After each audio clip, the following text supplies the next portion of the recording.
PTB Nation, welcome back to the great episode of the one and only PTB Podcast. I'm your host, Justin Zero, coming to you here on this Monday inside the PTBN studios. Also, I guess the North South Connection studios. Let's see all the studios. And joining me, as always, is my PIC, Mr. Scott Criscolo. Scott, how are you? JR, how are you? Hello, everyone. Welcome to episode 642 of the longest running episodic motherfucking gold standard. Now on video on both the North-South YouTube and the PTB Wrestling Network YouTube. So yeah, let's lay it out. So here's because I always forget. I've been forgetting lately. So as you mentioned, audio on the PTB Nation Wrestling Network. Our whole archive is there. All 641 episodes prior to this one. Yep. On video, if you search North South Connection on YouTube and subscribe, you'll get this in video format every other week, as well as every other video podcast we have. And then PTB Nation on YouTube as well. You can subscribe, and you get this video. Plus, you get a lot of, I guess, audio converted to video, right, of old episodes that are being run. Yes. Of our shows. If you prefer to looking and listening on YouTube versus podcast applications, you can listen to old episodes on YouTube as well. So plenty of places to find this fine program. And the one we have here tonight is our third trip through the new Making Towns concept, Scott. I really enjoyed the first couple. We got a lot of cool feedback, which I appreciated. I think we were just, again, due for a change as we are creeping towards 700. So always good to shake things up. Mm-hmm. For those watching on YouTube, you can already see our guest already in the booth here. It's our good friend, my co-host on WWE War over on the North-South Connection, and you see him on also on Final Wrestling Place with his buddy Tim, not the Toolman Taylor, and of course he guests on everything else around here. And that is Mr. Marcus Fuller. Marcus, how are you? I'm good. Thanks for having me on. I think third time, perhaps. So yeah, sounds big honor. Appreciate it. Thanks for having me on, and I really like the new concept, the new format. Big fan so far. So yeah, looking forward to it. Awesome. It's good to have you here. So let's just refresh the format in case you're new, since it's only been the third time. So we have a guest. We asked the guest to pick a wrestling town or city that's special to them and pick a match or show that occurred in that town. Again, that may have some meaning, or may they just want to watch it. We take that town, we take that date. We're going to go back in time. We're going to talk what that day in wrestling history, that week in wrestling history. We're going to cover pop culture from that week as well. Then we fast forward. We'll talk a little bit about what has gone on in that town historically for wrestling. And then we'll end it by watching the match that was chosen. Or tonight, Marcus, you'll talk about, it was more of a show than a match, but we try and keep it around 35-ish minutes for the live watch and keep things hustling. So when we get to the live watch, we'll tell them where they can queue up and join us. But Scott, anything I missed on that you want to hit?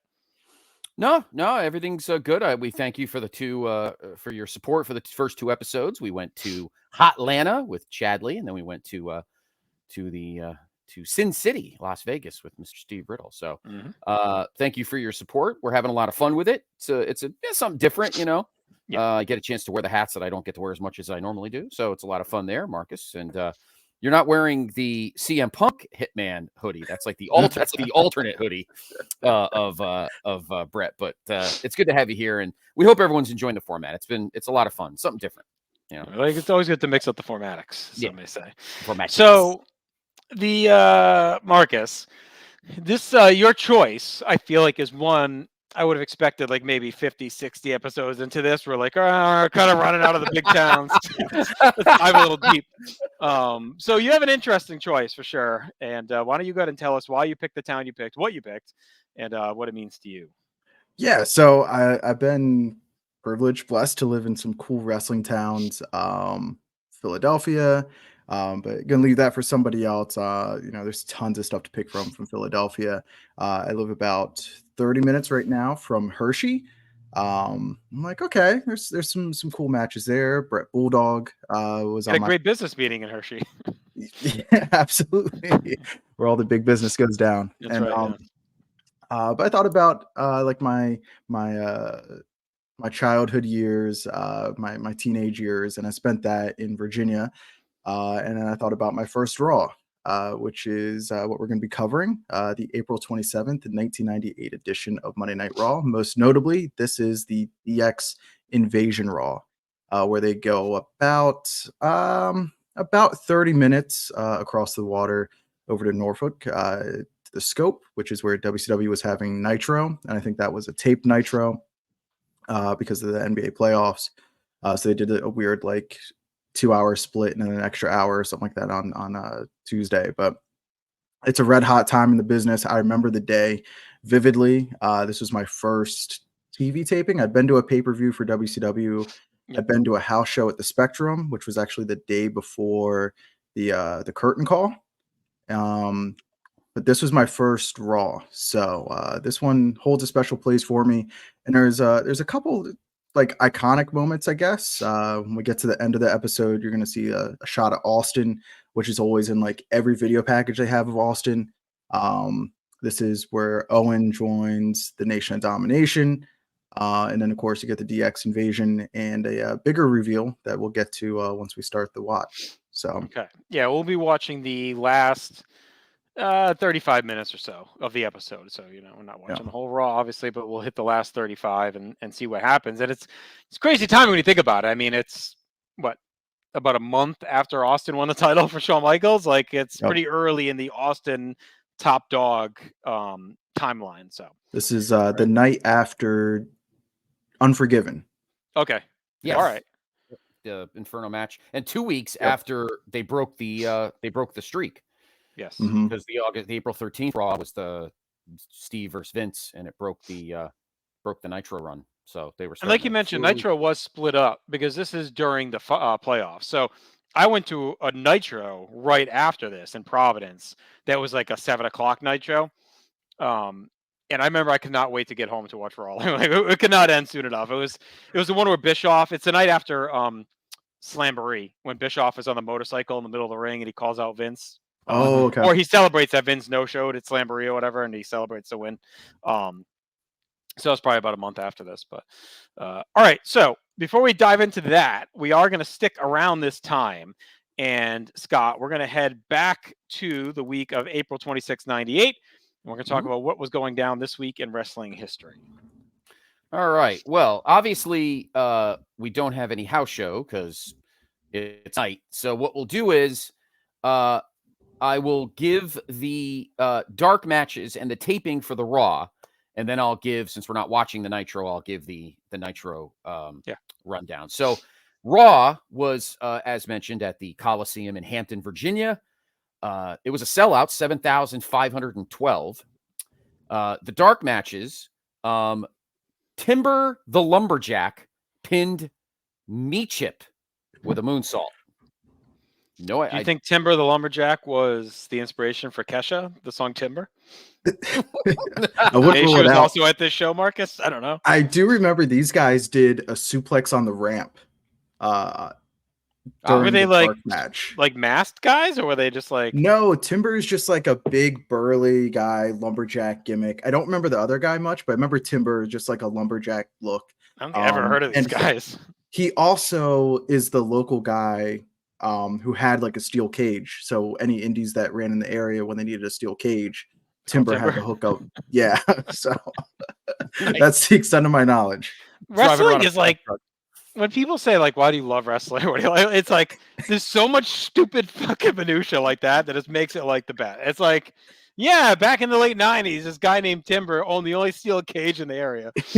Drove around with a pickup truck. It's so stupid, but it makes just drove around in the back. Cage for sale, cage for rent. It's crazy. So stupid.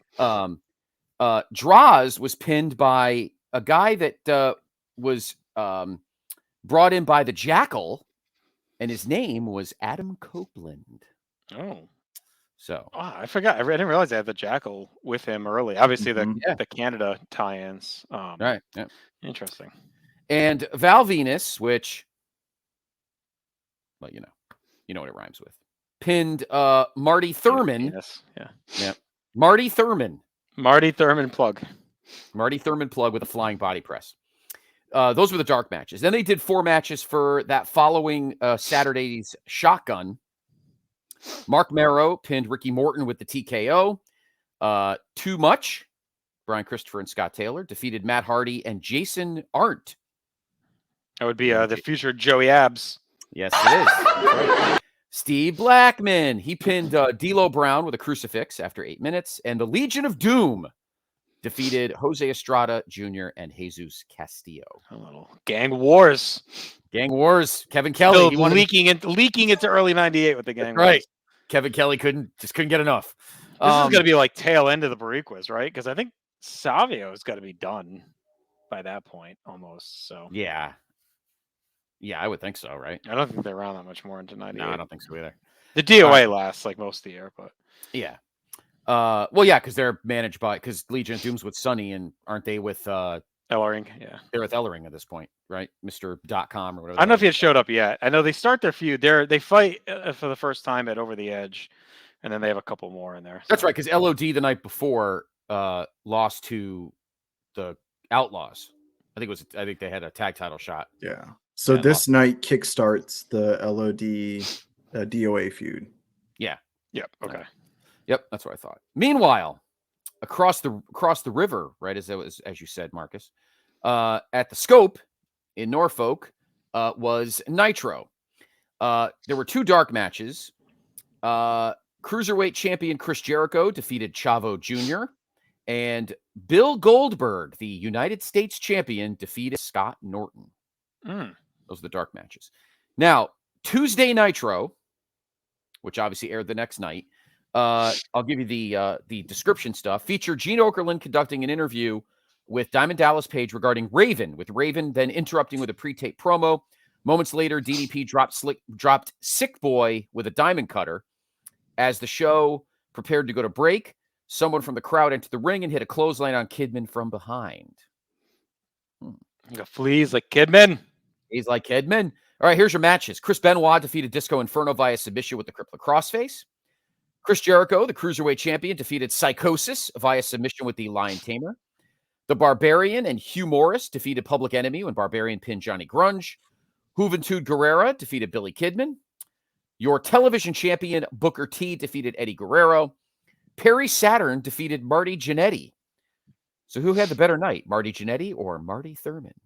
Maybe Marty Jannetty was Marty Thurman. Maybe Marty Jannetty was Marty Thurman. And of course, Jannetty was using the Hollywood Blondes theme at this point as well. Oh, how insulting.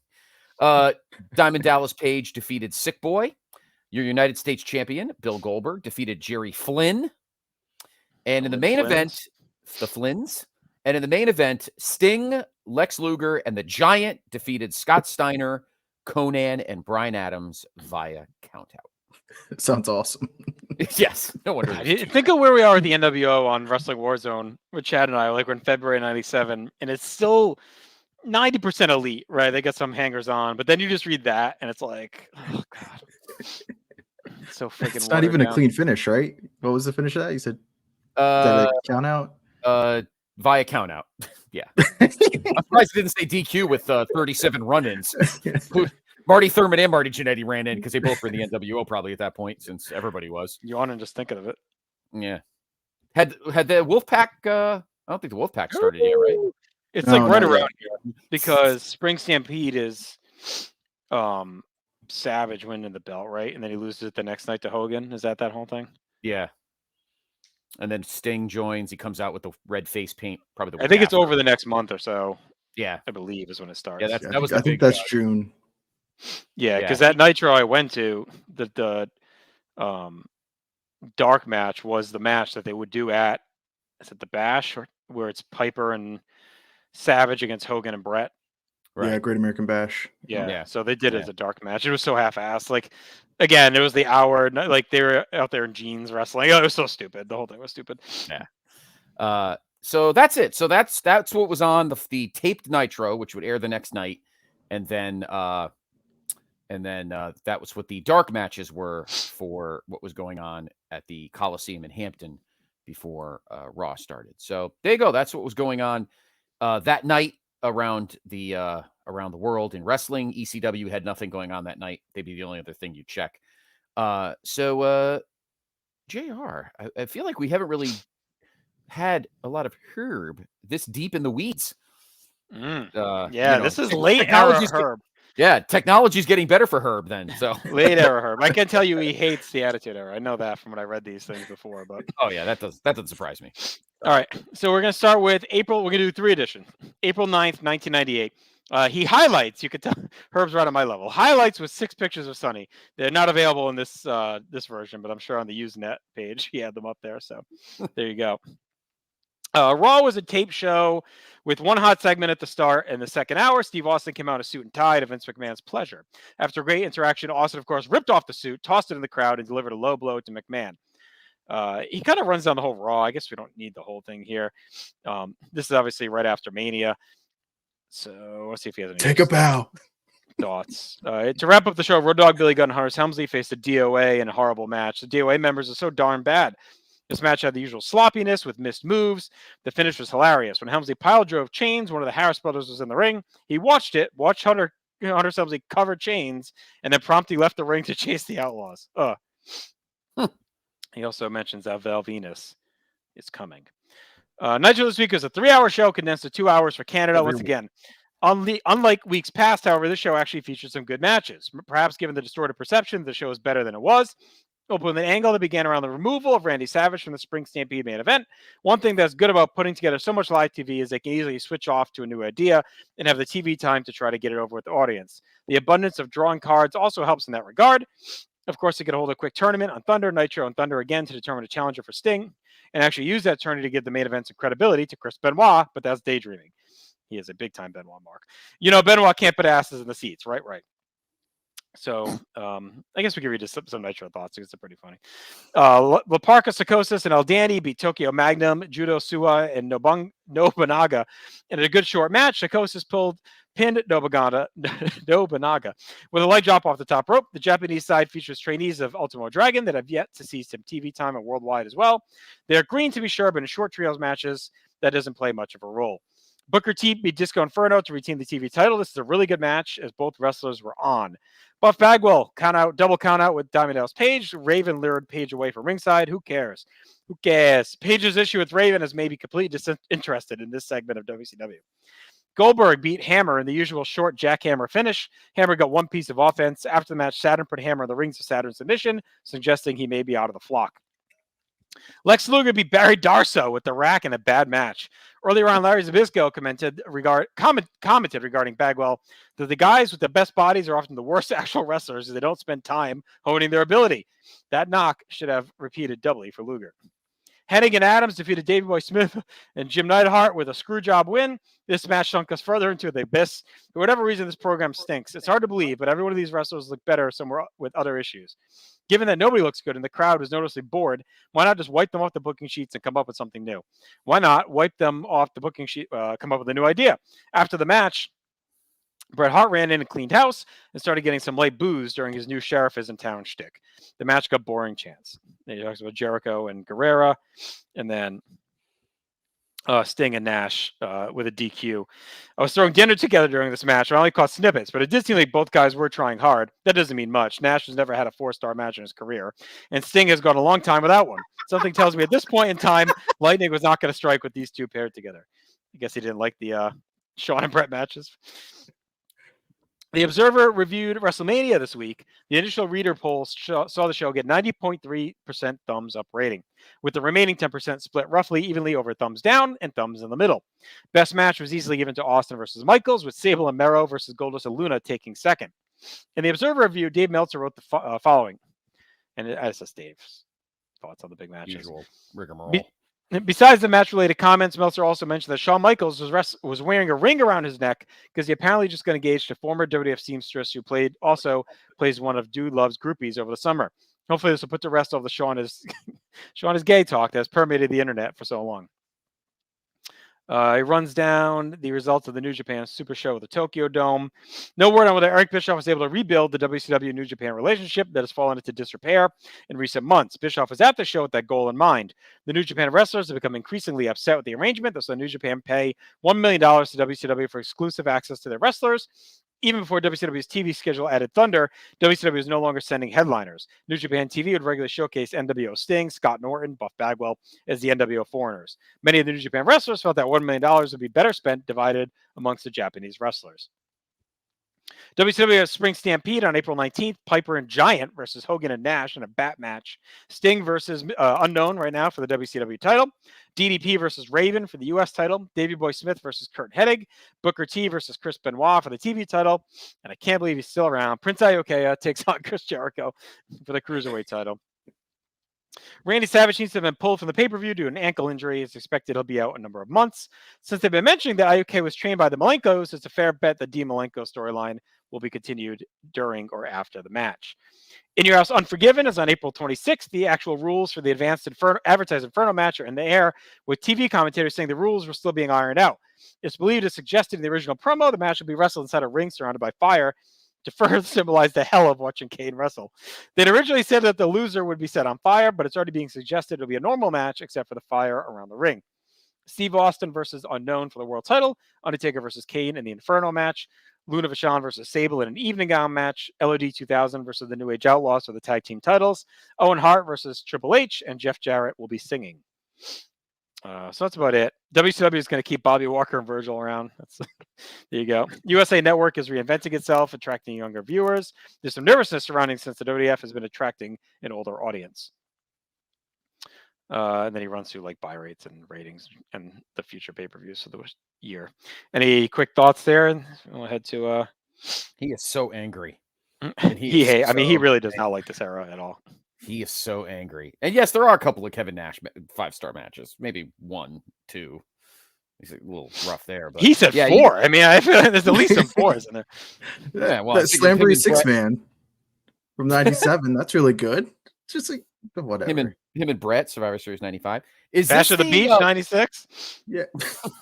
Is that tag at Spring Stampede? Is that the one where Hall turns? Hall bat match? Yeah, is that the one where Hall turns and joins Hollywood, or we haven't gotten that far yet? Maybe that's May. Yeah, I think it's later after the Wolf. Yeah, it's probably. Yeah, I don't know. This era of WCW confounds me quite a bit, so we'll see. But yeah. I hate Prince Iaukea. Marcus, any thoughts before we move on? Just intolerable disrespect towards Kevin Nash. That's, yeah. No, he didn't even say 5, 4-star match. God, at least a few of those. Couple. All right. Let's get to our next batch here. A week later, Raw was a live show with lots of excitement promised through their hotline. Maybe I was soft this week, but even though Nitro and Raw offered no quality wrestling action, I found both to be enjoyable. It's extra surprising considering just how bad some of the stuff was, particularly things on Raw. In actual wrestling, Barriqua, Savio, and Jose lost a DQ to 8-Ball and Skull when DX interfered. This was a chain match with expected real crappy effort from everybody. The DOA are horrible. Afterwards, DX laid out the Barriquas as well. Jeff Jarrett and Taka Michinoku went to a DQ with Club Kamikaze, Togo, Funaki, and Teo. Up to that point, Taka was being manhandled by Jarrett, who squashed Aguilar last week, to reinforce the message that the light heavyweights offense is meaningless against heavyweights. The Quebecers lost to Terry Funk and Too Cold Scorpio, who was brought out as Funk's new partner, complete with a name change. It was like a time warp back to 1992 when Too Cold debuted as Ron Simmons' mystery partner, basically heating one hot move, the Firebird 450 splash. It seemed like this match had the same point. The only difference is the Scorpio has been exposed since that time, but to be honest, serious fans is not having an ability of the initial promise. How dare he? His career path speaks to that. I guess that giving him some spotlight is meant to entice the WCW workers to consider greener pastures. Ken Shamrock and Steve Blackman went to a double DQ with the Monday Night Express, bumbling Bart and boring Bob. They continue to tell us that Blackman is in his rookie year of the WWF. A small lie, I know. Owen Hart challenged anyone at DX who had the kahunas. Billy Gunn took him on in what could be a pretty good match, but this wasn't this time out.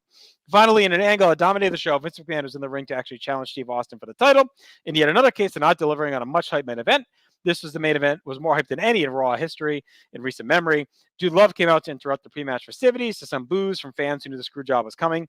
And in a weak angle, put a mandible claw on Austin, which I guess makes Austin versus Love the main event for In Your House.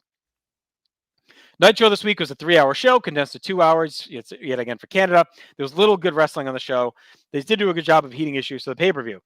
Dave Finlay lost to Scott Steiner via the recliner. Steiner now has the silliest ring name in wrestling, Big Papa Pump. Lenny Lane lost to Ultimo Dragon via the Dragon Sleeper. This was probably the best match that aired here from Monday, but it was nothing special. It was short, sort of nice to see Lane draw great heat from the fans that knew him. Chris Benoit cross-faced Glacier. Tony Schiavone rambled on during this match, saying, like Goldberg, Glacier was undefeated when he first came into the sport. What the heck? Lex Luger defeated Buff Bagwell by DQ when Bischoff interfered. Big Papa Pump came in along with his brother, the dog-faced Gremlin, leading to a brawl at the Total Package and Buff the Stuff, the real Total Package. Jeez, what's with all these nicknames? Bill Goldberg beat Rocco Rock with the jackhammer. DDP beat Royd from High Dosage, or Rage from High Voltage, I mean. High Dosage is pretty good. Rick Steiner beat Conan. Sting and Kevin Nash had a match that went to no one else's decision. A rare zinger that landed from Herb. Anyway, Randy Savage hobbling to ringside. Liz was really taking good care of Savage, who was nursing his wounds. Bret Hart came out because he hates adults having fun, or no, he hates it when people get screwed. The NWO came out as well. They had what could graciously be called a cluster F brawl. Yeah, he runs down Thunder, which I'm not going to run down. Spring Stampede, pretty much the same card. They saw, Savage maybe suiting up if he can go for the match. Nash seems to maybe be the replacement. Try to imagine Big Kev choosing to take on Sting for the title and not assisting Hogan the way he should in the Bat match. They also suggest that Hogan and DDP could take the spot. Unforgiven, same card as last week. Runs down the Tokyo Dome show on May 1st. Mick Foley's weakest character, Dude Love, is going to be around for a while. Raw beat Nitro 4.6 to 4.2. This marks the first victory for Raw head-to-head in a year and a half. Considering the Nitro hype to Hulk Hogan versus Sting for a chunk of Raw, maybe this will lead to the right people finally reevaluating Hogan's stock. But then again, Hogan can spin things in his favor since he was absent from the building. It'll be very interesting to see if this is just a blip, like people said the first Nitro was, or if a pattern has emerged. Why do I think all of the WF cheerleaders who said Nielsen ratings don't matter are suddenly going to say they matter? Raw's rating built to a huge peak for the Vince McMahon Austin finale. Considering that match was not delivered, and what they delivered was disappointing, maybe whatever curiosity created will be crushed. It's hard to say. And then again, he goes through the buy rates and pay-per-view cards. Any thoughts on that? And then we'll hit the last one. Herb has become like the Vern Gagne of internet writers. He's like so like out of touch with everything. Like he made fun of everything like that was actually cool. Like Big Papa Pump is a great nickname. He makes fun of the whole Vince and Austin and Dude Love. Meanwhile, it broke the streak. So he wants to. He wasn't alone. He's that earliest smark. I think it's just like that was just the mindset at the time out there. Like out with the old juiced up guys in with the young athletic guy. Like that was just what the obsession was. On the internet. That was really good. I'll give him that one. He hasn't had a good one in about 10 years. So, yeah, what did you think, Marcus? I just think I feel like he's just slightly out of touch, but one thing he said about like the wrestling not being good on Raw, like Justin, you're going through the project with Chad, on Warzone. Like when was Raw ever known for like its incredible in-ring action? Like, I feel like that's just never a thing. Yeah. I don't get what these expectations are that there's going to be great. Yeah. Even Nitro. I mean, yeah, you reminisce on the cruiserweight stuff and this and that, but there's never great matches on Nitro either. I mean, wrestling television historically as a whole has never had great in-ring action. So I don't get what the fixation was and being upset about it, Raw really doesn't become like a good wrestling show till the guys all come, end of 99 into 2000. And then when Kresge's booking and the matches are better. But no, it's all about pushing the storylines and all the wrestling's on the pay-per-views. That's the whole point, All right, last one. WCW Spring Stampede Sunday leading up to the show was not particularly well-kept secret that Randy Savage was going to win the title from Sting. When he suffered the leg injury, however, everyone started second-guessing, then insisted Savage would be replaced. The main event was delivered as advertised, and Savage offered a gutsy performance to win the title in a garbagey, bland match, which served as a backdrop to the friction between Hulk Hogan and Kevin Nash. Overall, the show was a notch below the usual fare because the undercard didn't offer all the good stuff as cards gone by. It seems like I always find myself standing on thumbs in the middle, leaning slightly one way or the other, regardless of what company puts on the pay-per-view. That underlines a really balanced pay-per-view match rating comparison in the table below.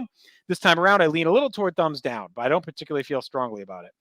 It kind of just runs through the whole card, which I'm not going to do right now. Raw tried to build on a tremendous atmosphere of last week's show, minus the final few minutes. Unfortunately, the show more resembled those last few minutes rather than the rest of the show. Dude Love debuted an interview segment where Vince fined him $5,000. The angle is that Vince really recruited Love to go after Austin, but doesn't openly admit it. Austin versus Dude Love seemed to fall flat. Farouk versus Kama is a really lame street fight with a spine buster. Dan Severn beat Mosh in a bad match. Severn has no oomph. Goldust and Bradshaw went to a DQ or a no contest when Club Kamikaze interfered. Luna now promised to strip Sable naked, and Sable says she doesn't care if she is, as long as she can attack Luna. Too Cold Scorpio and Terry Funk beat the Midnight Express in a non-title match that made it clear how important the NWA titles are. Hunter S. Helmsley and Road Dogg and Billy Gunn beat Owen Hart and Legion of Doom. LOD stink, but they have new tights. Dude Love beat the once defeated C. Blackman with an abdominal stretch, even though Blackman didn't give up. It's all about Bret Hart. Vince pulling the strings to get his man Dude over for the title shot on Sunday. Vince said he would love to have Earl Hebner as a referee and be ringside. Vince promised that something catastrophic would happen or he'd refund our money. Steve Austin ran in and attacked Vince for a few seconds, and Dude pulled him off. Gives a full Unforgiven rating, and then goes through some Nitro thoughts. I'll just read this part here. Hulk Hogan won the world title from Randy Savage. Savage needs to rest and probably needs surgery, so the result is not a surprise. The match is all storyline. Near the end, Kevin Nash came down to help Savage by powerbombing Hogan and putting Savage on top. While Nash was reviving the referee, Bret Hart came down and nailed Nash with the title, flips the pin around and revives the ref, and bingo, Hulk Hogan is the world champion, and announcers have a stroke suggesting that Bret Hart has joined the NWO. This fits into Bret not saving Davey Boy Smith and Jim Neidhart on Sunday. As I posted yesterday, I think it's too early to jump to the conclusion. It seems possible that after seeing Sting get screwed out of the title by Savage, Bret wanted to screw Savage out of the title. Giving it to the main event, the main troublemaker in the story, the guy from who Bret wants to win the title. Although people are expecting Hogan versus Nash to fall out of this, I think it's possible to see Hogan versus Hart first, while the NWO pretends to come back together. Eventually, this leads to Bret as champion and Hogan banished from the NWO, fighting Nash. Hogan versus Bret is a big money match that WCW needs to build to. Pairing them together as heels screws that up. So, of course, that's what they do. All right, he goes through wrestling psychology lesson here. I'm not going to read all this shit. Jesus, it's long. If you really want to read Herb's take on wrestling psychology and using match examples, you can go through it. All right, that's it. So nothing else really going on here. Kind of a soft batch of Herb. I think by this point, there's so much like live TV in the Monday Wars happening that a lot of his recap is just like talking about those shows and things that are happening in a little bit. And also, I feel like the internet rumors by that point were a little bit more widespread. So I just feel like there's less aggregation of those in his notes, and it's more just about kind of what's happening versus those early ones we used to read where it's a lot of like, speculation. Yeah, and rumors and stuff. Yeah. It's almost like he's the internet is actually, what started him is actually what's now hurting him, because at this point you can go to, Lords of Pain or whatever sites were popping up in 98, 99, and you don't really need Herb anymore. He's almost getting antiquated. What do you think, Marcus? Just the note on Hogan and Bret and the build to that, and it seemed pretty obvious to me at the time as a kid, and just the fact that we never got it and it was never built too well. It was a easy money storyline that WCW had, a big money match, and they just didn't deliver it. And I think like going back and reading Bret's book and like his interviews, like that's when like he really like checks out of WCW, and he's just there to cash some checks. And it's hard to blame him. Like, how do you fumble such an easy score there with Bret and Hogan? Yeah, I mean, he calls it right. He's like, this makes no sense. I don't know. This whole era is just so like, when you hear about the political stuff, to me, I always think of this stretch of WCW, like this, like the politics have completely overtaken. Bischoff has really gotten kind of over enamored with his positioning, whether it's in Hollywood and other stuff. Like, it definitely seems like this is when the inmates really take over the asylum and to submarine so many logical things by trying to keep a grip on the power at the top. And there's an argument to be made. They're still the biggest stars and they're going to draw the most, or whatever. But, I have a pretty locked down memory of like pro wrestling in the 90s. And this is where I lose WCW's track is here, because so much random shit just starts to happen all over the place. So, all right. Well, for now, Raw has closed in on Nitro in the ratings. And I think WCW may say things have gotten a little too close. Also thinking about getting too close is the band or R&B, not really band, I guess, R&B group Next, and that is the #1 song in the nation this week in 1998, leading us to Scott Criscolo's Vintage Pop Culture Corner. Thank you, JR. So we'll begin, of course, with the Billboard Top 10, the week ending the previous Friday, October 25th, 98. Too Close by Next at #1. Very R&B heavy for this top 10. At #2, All My Life by Casey and JoJo. Talk about an earworm. At number 3, Let's Ride by Montel Jordan featuring Master P and Slick the Shocker. Frozen by and Russell Wilson. Yes. Frozen by Madonna at number 4. You're Still the One by Shania Twain at number 5. Great song. Yes, it is a good song. Romeo and Juliet by Silky Fine featuring Chill at number 6. Number 7. Sex on the Platter just to make you wet. The sex gets you wet. Body Bumpin' Yippee-Yi-Yo by Public Announcement at number 7. All right. And then a complete 180, Truly Madly Deeply by Savage Garden at number 8. This is a loaded top 10. It is. Nice and Slow by Usher at 9. And at number 10, Sex and Candy by Marcy Playground. Wow. I was in radio at this point, and I was all in on all these. I was just swimming in all these songs. Sex and Candy was a good song. I mean, this is a really loaded top 10 when you think of like this era, for sure. Yep. I mean, besides that Ricky, Dickie, and Dawn song, whatever that was, the number 8. Yeah. Most of these other ones are all super well known. I mean, like Shania just kind of in there in the middle randomly. Truly Madly Deeply. It was like a massive hit, and that's in there. Oh, so, yeah. Yeah, that's a great top 10 right there. Yeah, I mean, this is like a key week too, because this is right on my senior prom. So like every song you just mentioned, I think played that night, I'm sure. So it's definitely big time in music. Yep. And just to stretch out the next couple, Every Backstreet's Back by the Backstreet Boys at 11. Gone Till November by Wyclef Jean at 12. My Heart Will Go On. The Titanic song at number 13 by Celine Dion. Deja Vu by Lord Tariq and Peter Guns at 14, and then No No No by Destiny's Child at 15. And we got NSYNC and Mace and Getting Jiggy with It. Yeah, it was a loaded. It was very loaded. My favorite part of Deja Vu is when they did the different ones for the different cities. So like they must have made so much money off of that one effing song. Like there was a Rhode Island version where they would say these minuscule Rhode Island towns. Like they must have made one for every little area. Market specifics. It's like it's so stupid, but that is so funny.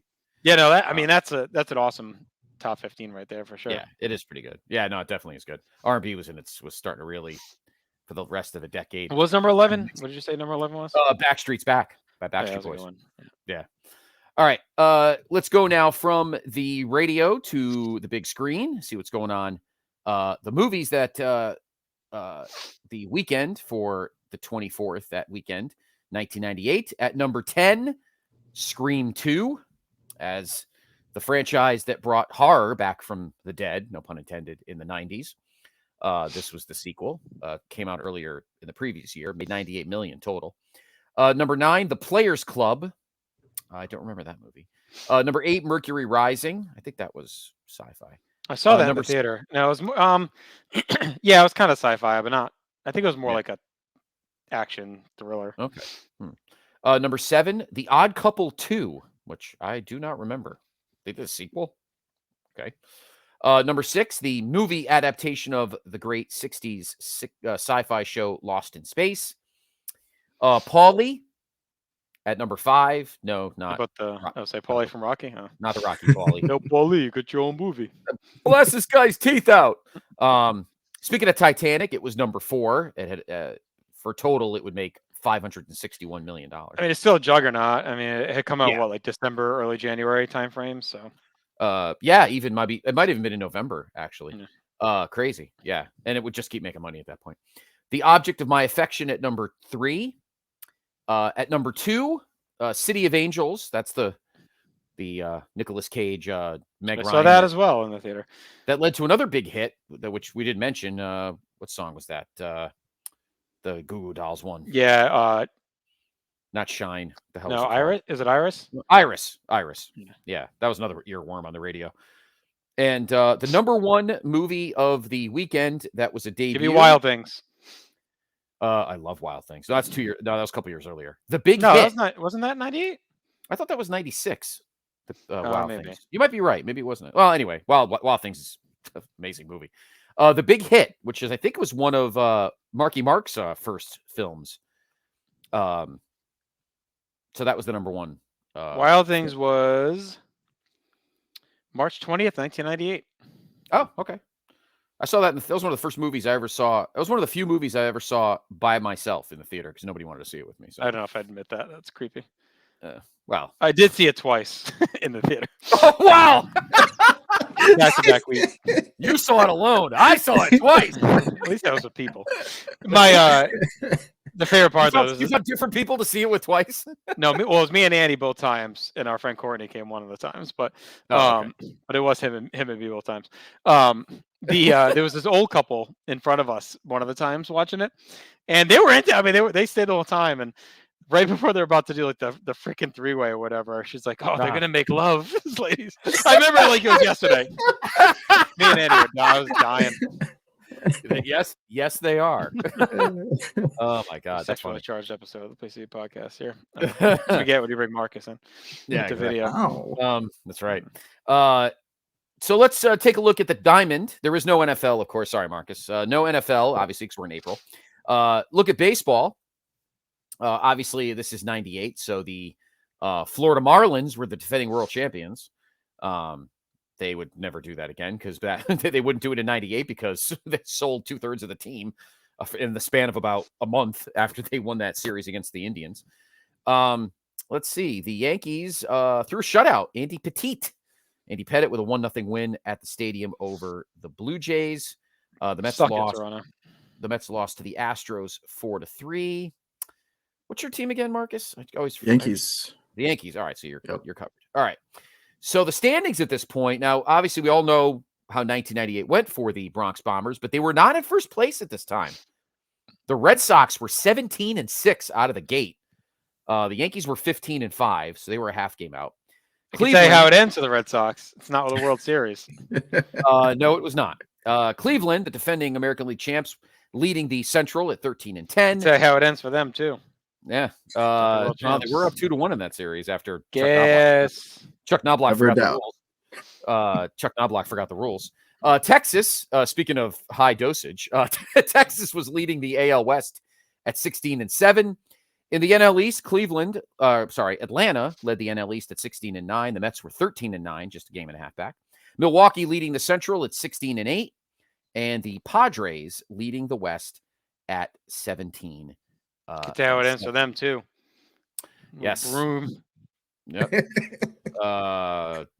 Yes, the infamous home run. I'm not going to get into it. I always get an argument with Armento about that phantom third strike that Mark Langston throws to Tino. That Fox, I was goofed that Fox didn't want it to be a strike because San Diego would be terrible for ratings if they won the World Series. So they had to win 4 more games. They weren't going to win the World Series. They got swept. It's like one pitch. Fuck it. It wasn't game 7. I mean, no, but they would have fallen behind 1-0. They were losing to that game at that time. Greg Vaughn, they were down 2-1 to Cleveland. They came back. Come on. Yeah. Well, Greg Vaughn hit 2 bombs in that first game off of. Yes, Greg Vaughn. And then of course, yeah, all right. They're just as successful as every other Padres team in history. That's true. And the payroll then was not as much as it was last year. So, all right. Finally, to wrap things up, there was some major. Yes. Move on. There were some NBA and NHL games, but we do have to finish, of course, with what episode of, speaking of sexed up, the episode of Beverly Hills 90210 for this week. Still on? This is season 8. Season 8. 2000. 2000. Yeah, this is we're on the back end of season 8. This episode. No, this is the season where it starts to really dip. It's still fairly okay, season 8, but seasons 9 and 10 are not good. This episode is called Skin Deep. It aired the following Wednesday, April 29th, 1998. A sex shop. Wow. We are very themed, Marcus. We are very themed. This very erotic episode. Here we go. A sex shop opens in Beverly Hills. Brandon, Steve, and David patronize the store under the guise of covering the controversy for the newspaper. Brandon infuriates Kelly by defending the store and its clientele and attending a wild bachelor party for months. A misunderstanding causes David and Val to fear that they are having problems with their sex life. Steve decides that he is interested in Janet after she expresses her philosophy on free love. Donna discovers that her assistant, who has very low self-esteem, calms herself by cutting her arms with a razor. She tries to convince her to seek help. Donna asks women of normal measurements to appear in her catalog because she believes that using models would send the wrong message.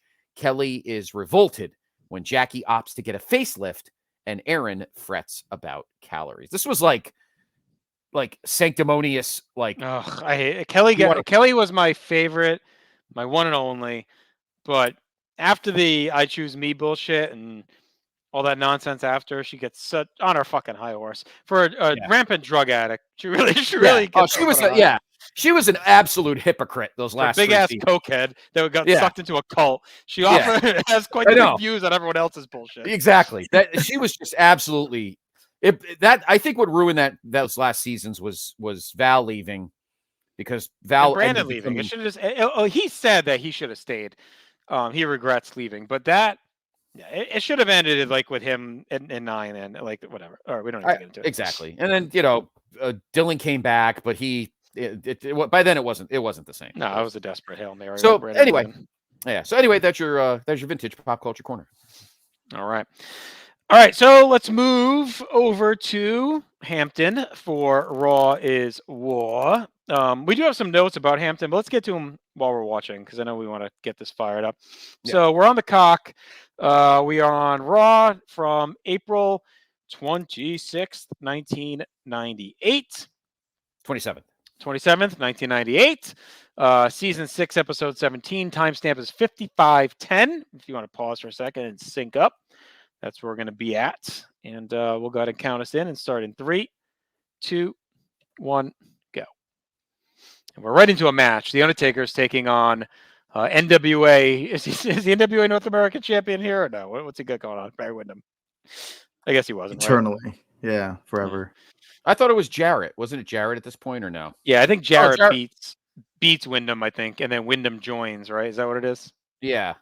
Oh, yeah, because he's got NWA on his tights. So. This is going to be almost it for him, right? Like, I don't think he's around much longer here. No, I don't think so either. And it's crazy he's even at this point. Yeah, because he's back in WCW in when? December? Yeah, the West January 99? Yeah. I mean, he hangs around. He might be one of those guys that just does like shotgun and house shows. I mean, it's like a 5-second match right here. Choke slam, tombstone. This is it.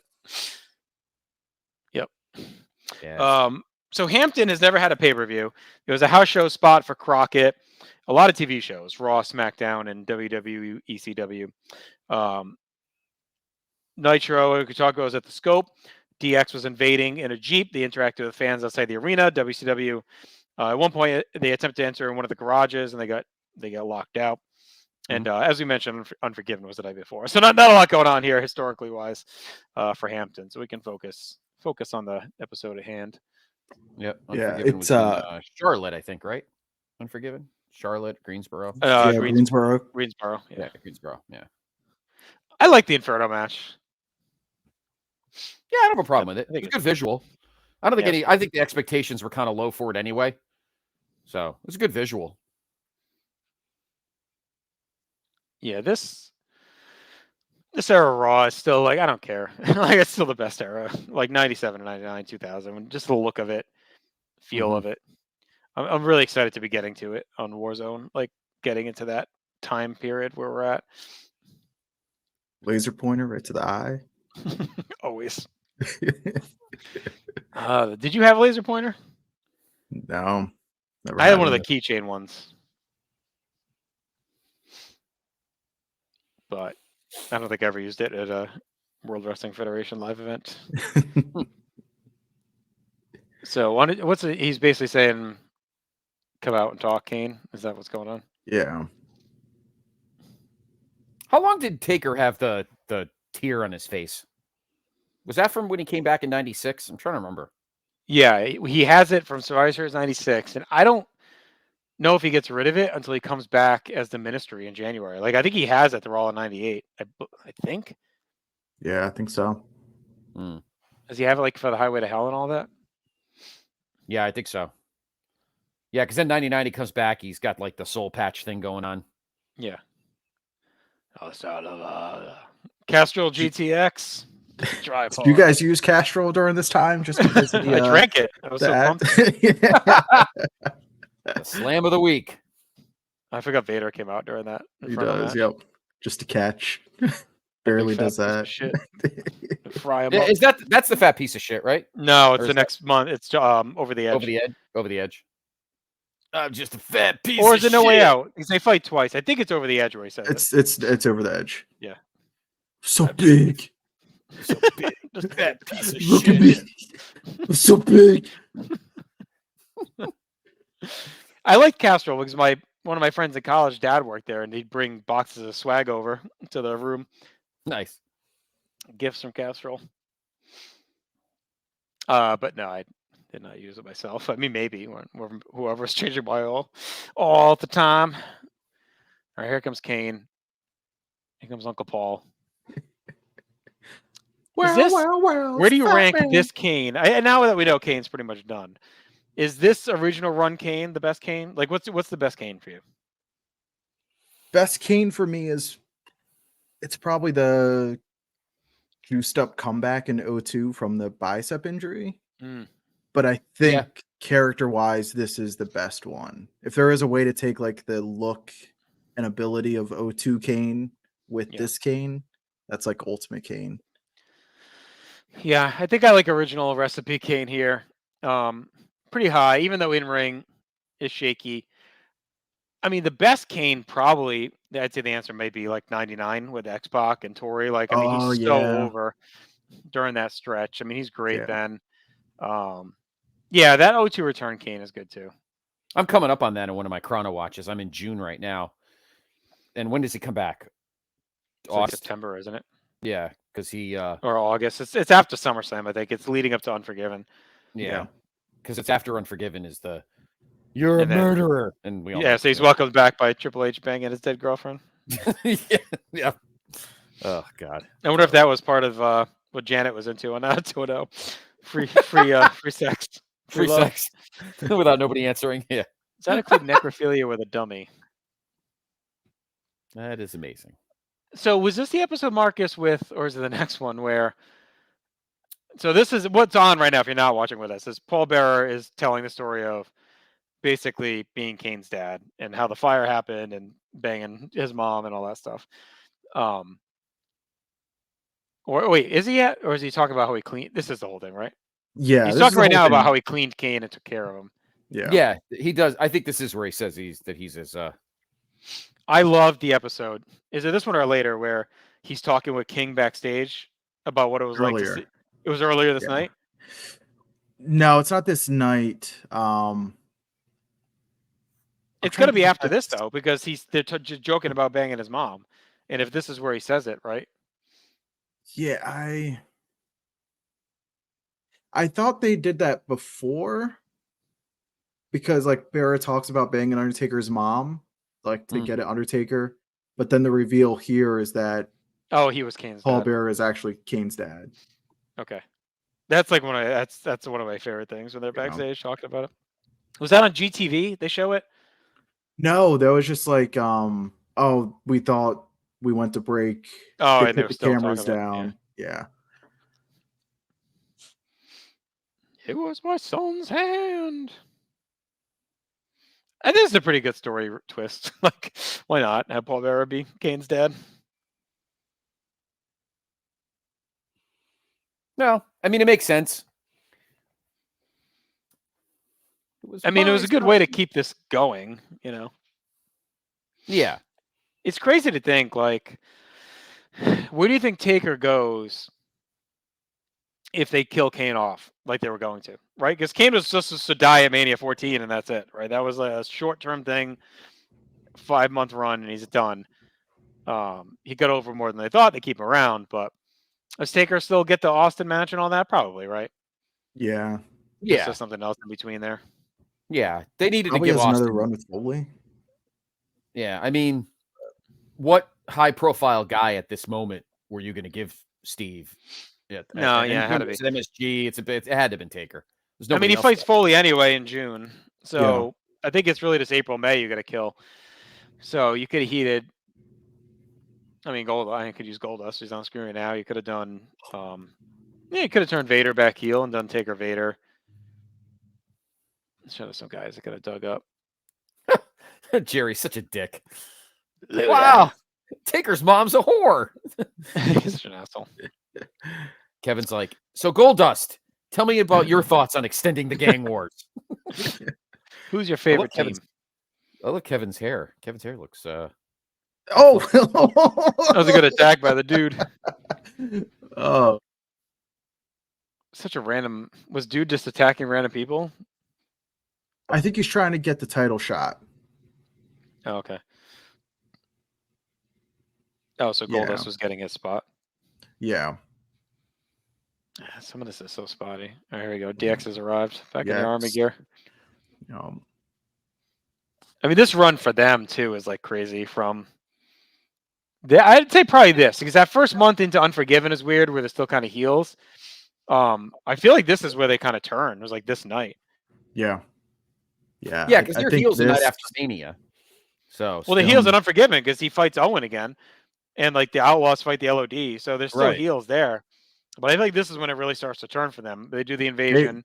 They were baby faces on this night. There was everybody in that crowd was ready to suck it. Because they're over the edge. Did they fight the Nation there already? Did they do like a 6-man? Yes. Yeah. And then King of the Ring. Well, Hunter's hurt or whatever, right? Well, Hunter's hurt. And then Fully Loaded, they do that weird draw. 30-minute Iron Man thing. The draw for the IC belt, and then SummerSlam they have the ladder match. Yeah, so Nation, Owen, and D'Lo fight Billy, Road Dogg, and Triple H at Judgment at Over the Edge. So, yeah, I think this is their face turn ostensibly here, because they definitely kept them heels into Unforgiven. And now he's issuing a challenge. Who's he challenging? I missed it. I looked down. For the European title. Did you see? It's an open challenge. No, DOA, he's saying. Oh, DOA, okay. Oh, yeah, because earlier it was DOA versus the Outlaws. The Outlaws come out on the mopeds. Oh, right. Yeah. There it is. 8-Ball. How do they know it's him?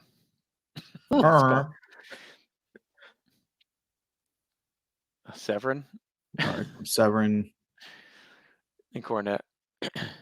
Severin is so weird. Like, I think if you watch these Raws in order, like you think, oh, Severin. I remember at the time thinking he had like so much potential. I was excited for it. And I think he probably has the run of the most random, odd bullshit. Like, I feel like they threw him in all these random angles and moments. Like, he's got the thing with Owen breaking his neck. You know what I mean? Like D'Lo, when he rips D'Lo's pec. Like, he does all these random shit all through this run. The random turn to help Owen. Yeah. Yeah. So there you go. Severin is taking the Year Open Challenge. I kind of like that, like them running down to get there before anyone else does. I don't know if he needs to watch Severin undress as thoroughly as he is. Who wants to wrestle me? Oh, you do, huh, Severin? Here we go. See you, Jimmy. I'm guessing this is the end of Cornette. This is probably writing him off. Yeah, I guess so. Like, it's probably the end of the NWA thing too, right? Because I think they're pretty much done with it. Because Jarrett, he's singing at oh, Hero's already singing, right? Was that Unforgiven? So he's already done with the NWA stuff. Mm-hmm. Yeah, this is gonna be Cornette's.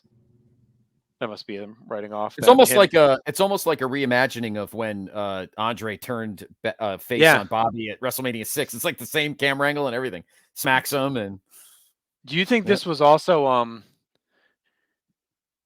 maybe this was Wyndham's last show?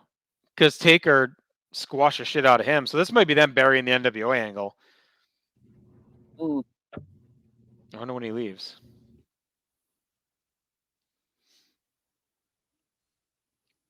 Because I don't know what the Midnight Express do after this, but not enough. I love the new Midnight Express. Herb isn't a big fan. Clearly. Yeah, his last TV appearance losing to Vader on May 11th, and then a house show on May 16th. Okay. He's in WCW in the end of the year, end of '98. So, I mean, yeah, that's like 2 weeks after this, right? So he's pretty much done. So this must have been them just killing off the NWA stuff. Because Severin, I think, from here goes just like kind of madman, right? He's in that King of the Ring, and I thought for sure. I mean, as a 17-year-old, I was convinced Shamrock and Severn was your King of the Ring final to mimic the UFC stuff. It's just they could not get Severn to click in any way. Like they tried, but I feel like there's lost potential in there. He almost feels like a guy that would have been better if he was there in like 96. I don't know, like where they could. Yeah, 96, 97. They could be a little more serious about it. Yeah, well, by 98, you could have a personality or you're fucked. Like it's like that's what matters the most in this era, and he's a super bland. 2 years earlier, like everyone's bland, so like he probably would have been much better suited for 96. Or later in like 2001 when they really go heavy work rate with all those guys, like maybe he would have been better during that. I think he just comes in like the worst possible 1 year period he could have came. Got a Val Venus vignette. Hello, ladies. I remember the crowd went nuts for this vignette because we saw him during the dark match, and he got a huge pop during the dark match. Everybody was into the act. I'm gonna throw out a hot take. Yeah. All right. My hot take is that Val Venus should have never entered an arena and wrestled. They should have just done vignettes of these for like a year, like Glacier, like times 10, because these are great. These are awesome. Like imagine him just doing these for like a year, and it's just like, oh, I'm coming, and whatever. And then because these are super memorable. But I mean, I did like Val for the first couple of years. Yeah. He peaks with that Rikishi feud.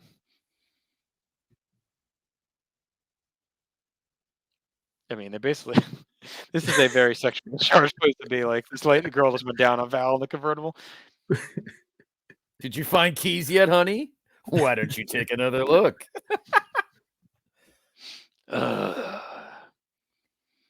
Is this our main event? No, this is another talkie bit, I think.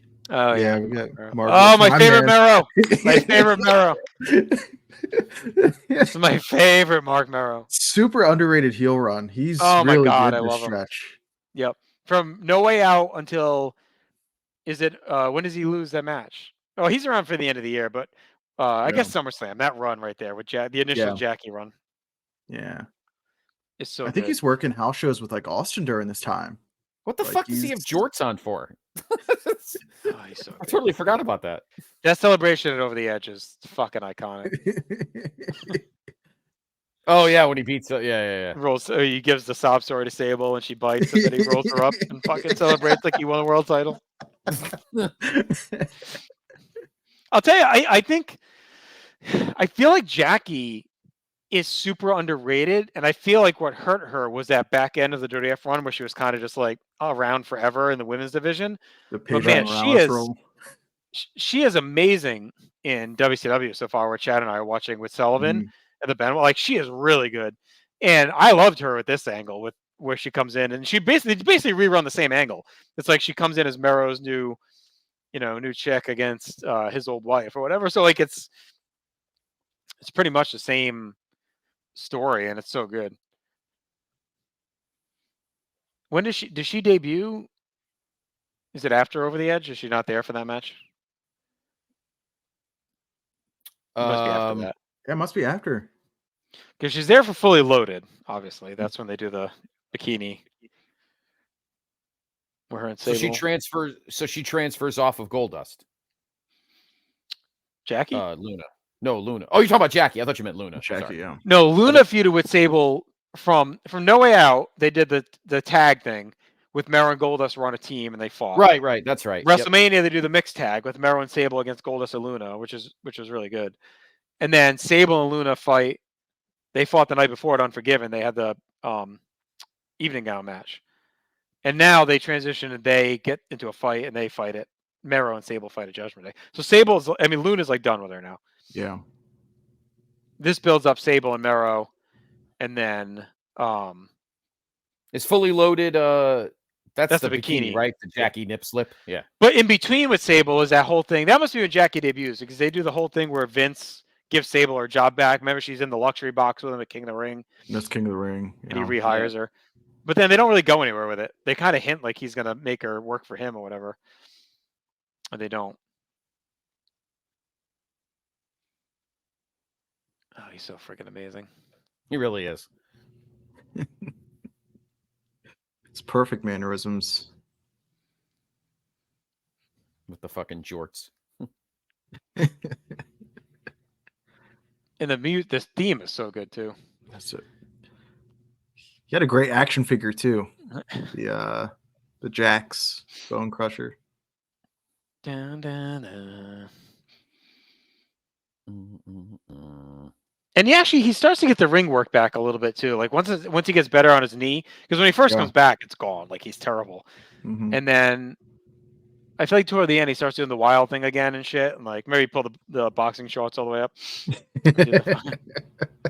Very high. And he do it. I feel like right near the end he started to get it together. And then he's got like one of the most committed ever retirements, right? He says if Gilbert beats me or whatever, I'll leave. And he never came back. That was it. Gets a WCW paycheck. Right, for doing nothing.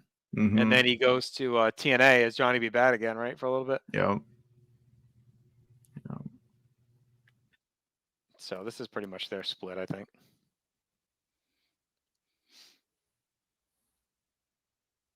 What else do we got coming up in the War Zone?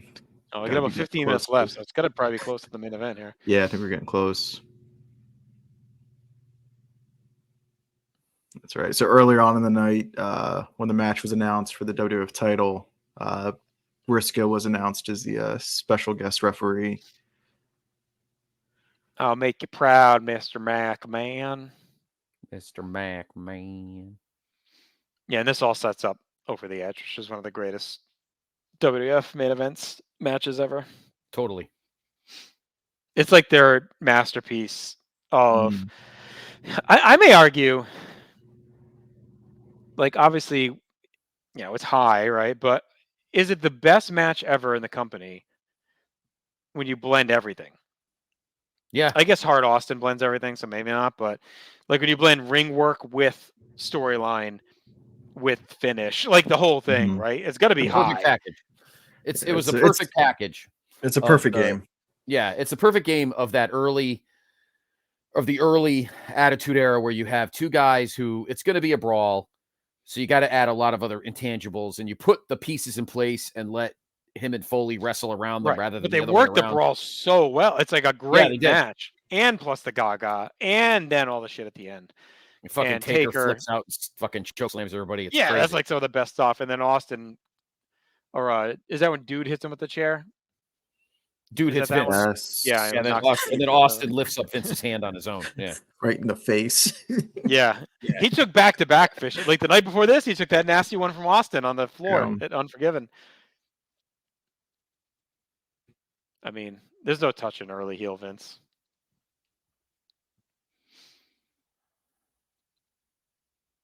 It was such a mind fuck going from watching him, as a kid or whatever as an announcer and then to this. The esteemed Gerald Briscoe. So is this Austin and Goldust? Is that what this is scheduled as? Yeah. Mm-hmm. And it's a sneaky good move of them to put Briscoe in this spot in Hampton because it's still very much a WCW Jim Crockett Promotions town. Right. The WWF ran a house show in December '97, but before then they were out of Hampton. It was strictly WCW area. Same with Norfolk. And they still struggled with like fully converting that area to being a WWF town until the mid 2000s. They still weren't even doing consistent sellouts up until like very recently, with the product being super hot. So I remember when Briscoe came out, like a lot of people like knew who Gerald Briscoe was because of Crockett territory and George and stuff like that. Luna.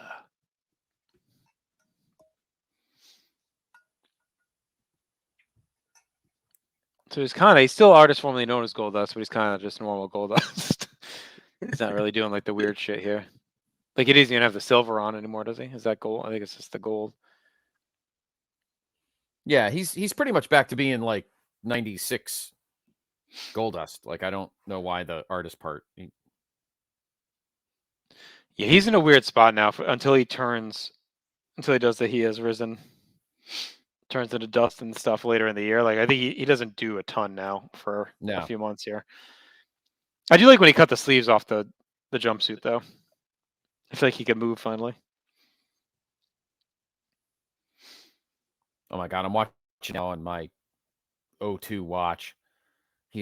When he's trying to, become friends with Booker, it's so ridiculous. It's so bad. When Booker, I think it's the pay-per-view.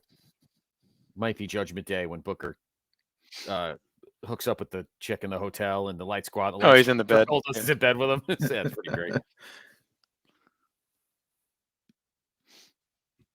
I mean, it shows you the depth they built up, though, like pretty quickly. I mean, the undercard is still shaky through a lot 98, but they got Goldust out there as just this like gatekeeper kind of guy that can fluctuate between divisions and be a worthy title contender on a random Raw and not do much otherwise. Yeah, with where you are with a Wrestling Warzone, I'm like always amazed with what WWF was able to do with like WCW scraps and like in fairly quick order too. Like that turned the whole company around, honestly. Yeah. The Hart family and WCW scraps is what turned it around. Like Brett, Owen, Bulldog, and then Austin, Vader, Mankind, Goldust, Pillman. Like, I mean, all the guys they got from even LOD comes back and they're like a big part of it too. And they had, been recently in WCW more than they had WWF. So, they really build it on the back of that. The Val Venus stuff with Goldust is funny that he has risen, he has come, or whatever. Or I have come, is that what it was? That's what he put. Yeah. It just goes nowhere, right? That he has risen and ends up just being Goldust again. Isn't that what it is? Yeah. After being gone for like 2 months. Goldust is still in his like all fucked up phase with his hair's all still like messed up and everything. Yeah, well, he's kind of like this later era Goldust before that switch over. They kind of don't like once he did those interviews at Ross and everything and the whole Pillman angle, like he kind of just becomes Dustin Rhodes as Goldust versus Goldust. You know what I mean? Like I feel like up until that Pillman angle with Marlena and the Ross stuff, he's just, Goldust and that's it. But after that, he's like clearly just Dustin Rhodes playing mind games with people like at this point. Right. Vince with the fucking jacket. Jeez, the intensity that Steve Austin wrestled with, I think, is just unmatched. Yeah. The urgency that he could manufacture. Yeah, he was fired up. Yeah, just everything felt like the end of the world. Yeah. Like he had to, go crazy here or else the world was coming down. Was this probably like Goldust's only documented world title shot? Maybe he fought Taker in 97, maybe? No. Does he have Shawn at all in 96? Yeah. Or is that just dark matches? No, yeah, it is. No, he fights him on the Raw Championship Friday. Yeah. Did he wrestle him? He wrestled. You're right, though, Marcus. Was it a dark match? Was it Buried Alive? Buried Alive. Yeah, Buried Alive. Yeah.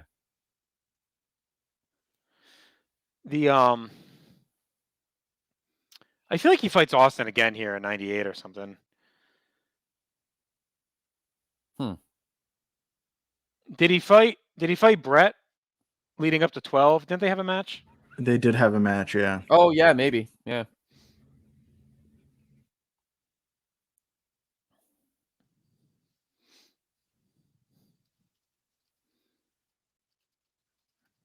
And he leaves. When does he leave?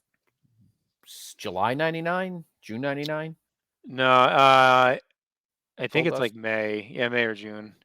Because he's at Mania. He does the Blue Meanie stuff. Right. And then he wins the IC title, right? From Road Dogg. Yeah. Loses it to Godfather. But they fight at a pay-per-view. Is it Backlash they fight? I think Goldust is... Yeah, I forgot. They fight at Backlash, I think, for the IC title. I can't remember who was champ, but... And then Godfather... I think it was Road Dogg, I think, because Road Dogg was champ at WrestleMania. And Billy Gunn was the... No, but it's definitely Goldust versus Godfather at Backlash. But I think Goldust had already won the belt, and then I feel like he retains at Backlash, and then Godfather beats him on TV maybe or something. Yes, I don't think Godfather beat him on pay-per-view. And then Godfather's supposed to lose to Blazer. Yeah. And then he ends up losing to Jarrett, instead after Owen dies. But yeah, I feel like Goldust, because they reboot GTV. Remember, they kind of bring that back. Yep. Yeah. And then he leaves like before they solve it or whatever. Hey, little boy, my name's Seven. What's that, like November? December of 99? When it becomes 7? Well, it's Russo. Yeah. So I want to say that's, at the end of 99. Mhm. Like, December-ish. Perfect fire up by Austin about 30 seconds ago. Crowd was the Thez press and all that was awesome. Double legged him and Thez pressed him, and they got right back to the heat segment. See, this is why like Herb it's like whatever. Like, it didn't need to be a great match, and he kind of admits it, I guess, in some of those notes. But the heat and everyone was so into the stories, it just didn't matter. Like, we had lived through so many just matches. Like, we just wanted something exciting. You know what I mean? Like good and gross stories. We just wanted to be really entertained. need. Right. At that point in time, you just didn't need it. Like, as a target demo 17-year-old kid, I didn't give a shit. Like, I was just like, whatever. I didn't need, maybe a little bit later, I kind of fell into the smarky wonky stuff, but not at this time. I just always think it's crazy when you look at timelines and think like, this is right where WWF is taking off, right? In the Monday Night Wars. Right. And we've ostensibly already seen WCW peak. ECW has already done so much of their big time history. You know what I mean? Like, it's crazy to think in a way just how behind WWF was. Like, how much has already occurred during this hot period before they really become the thing. Right. The number one products. I think creatively, WCW has probably peaked. Yeah. I think as a business, they really peaked with Goldust beating Hogan. I mean, Goldust, look it up. Goldberg beating Hogan. I think their time in the sun peaks with the finger poke.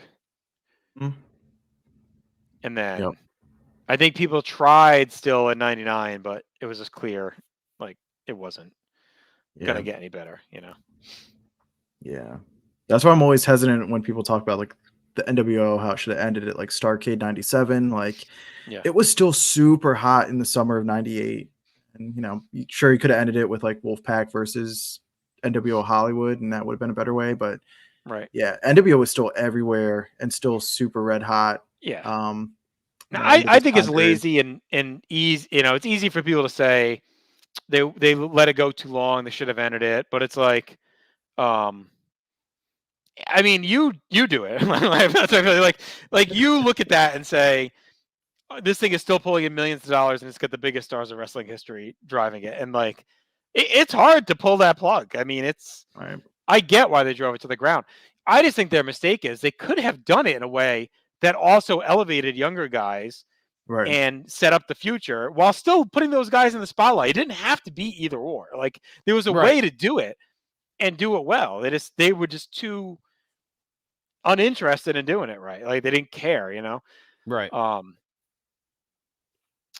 Yeah. I mean, and I think WWE falls in the same trap in the late 2000s. We talk about it often, Marcus. Like, in a couple of seasons we've done a war, but they have this crop of lost souls that never. And Scott, on this show we talked about it in like 09 and stuff. Like, when suddenly all the names were gone, they hadn't taken the time to build up that next generation, and it took a gap in the indies saving them. Like Punk and Bryan and other guys coming and stepping up and saving them. To turn on his Briscoe with the contact. Can't see.